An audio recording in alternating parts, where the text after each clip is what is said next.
Why is Mark shorter? Why is the Greek less polished? It turns out people have been asking questions about the style of Mark for many, many years, long before modern historians took up the charge. We're going to go all the way back to Papias, an early bishop of Hierapolis, writing in the early 2nd century, quoting material from the 1st century, so very early material here. Papias explained that Mark wrote based on the preaching of Peter, and that Mark was careful to preserve what Peter taught. Clement of Alexandria, writing a century later, corroborates Papias and also provides additional details not found in any known quotation of Papias, suggesting we have an independent strand of information here. Certainly we could cite many other early documents that also point out that Mark wrote based on the preaching of Peter, recognizing that they may at least in part be dependent upon Papias and or Clement. So we've got at least 2 sources, possibly more, which by the way is much better attestation than we have for most events in history. And another data point that many of these sources cite is that Mark was written in Rome based on preaching in Rome. This interacts positively with the internal evidence of the text. Mark includes more Latinisms than all the other Gospels combined. Mark will sometimes use a concept familiar to a Roman audience to explain a concept that would be unfamiliar to a Roman audience. So we do have some points of contact here between the internal and external evidence. But even if we were to say, we're not really sure how closely this is related to Peter, even just the very fact that over and over and over and over again we have early historians telling us Mark is based on preaching provides us a ready solution to the question, why is Mark shorter? Why is the Greek not as good? Mark is written the way you would speak a story rather than the way you would traditionally write a story. Mark is oral in a way that is different from the formal literary treatises of Matthew and Luke. So obvious, in fact, is the oral nature of Mark that there are people who will memorize Mark and perform it, oral performance. The content fits that setting so well. B.H. Streeter described Mark as the shorthand notes of an extemporaneous sermon, and I might add perhaps the shorthand notes of an extemporaneous sermon given in a second language. What does this have to do with Mark's Greek?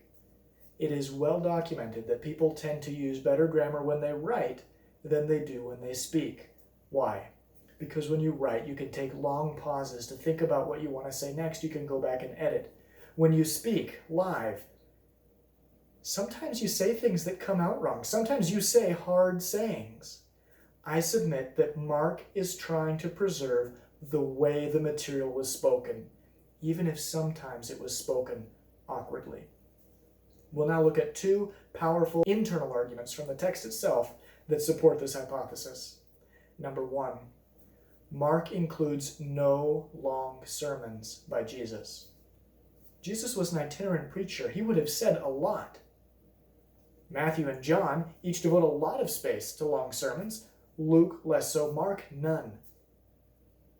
Mark is the action-oriented gospel. I submit that Mark is exactly what you would expect to find if a dynamic Christian preacher spoke extemporaneously and somebody took notes. Indeed, Greek shorthand did exist at the time, so it's plausible. We even find in Mark what some people call Markan sandwiches. He'll tell part of story 1, he'll blend it into story 2, and then blend it back into story 1, and show a common theme between the stories. This is a chiastic structure that also happens to be a brilliant means of remembering content and telling it in a particular order. Anybody who has studied public speaking knows that a dynamic speaker does not read a sermon word for word. You use bullet points, whether written or in your head. I'm going to talk about this point, then this point, then this point, and I'll expand upon them as I speak. This model works very well for telling stories. That's what Mark is, a storyteller. Especially well for stories of events at which the speaker was present. This model does not work well for reciting long monologues given by somebody else, and that's exactly what we don't see in Mark. Why then does Mark exclude the Sermon on the Mount? The same reason he excludes all of the other long sermons. This is preaching largely given from memory. Number 2, we already noted that Mark tends to be the most verbose of the synoptic authors, so use the most words to tell a story. It is easier to write a story concisely than it is to speak a story concisely. Try it out. It's an interesting exercise. When you write, you can economize your words. You can go back and edit many times. When you speak live, It's easy to become repetitive, to make mistakes, to say things awkwardly, and to become long-winded and throw in extraneous details that you would edit out in a second or a 12th draft. This is not to say that the speaker could not have had written notes. That's possible. This is not to say that the writer who took the shorthand notes and wrote them out longhand could not have had access to earlier written documents. That's possible too.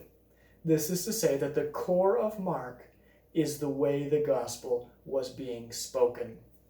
If Matthew and Luke are the peer-reviewed literature of the time, Mark is the powerful sermon.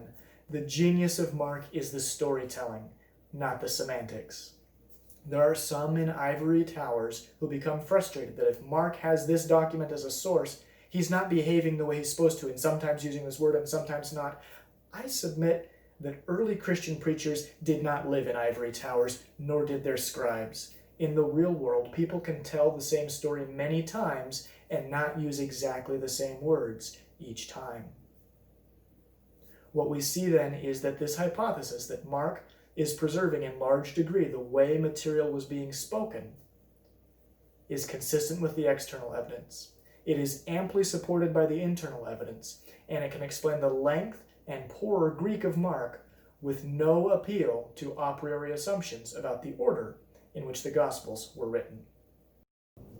Incidentally, if we are sufficiently open-minded to at least consider the possibility that the ancient historians knew what they were talking about when they said that it was Peter's testimony that stands behind the Gospel of Mark, if that is so, it should come as no surprise that the words of the Galilean fishermen would be somewhat less polished than those of the Gospels of Matthew, and especially Luke.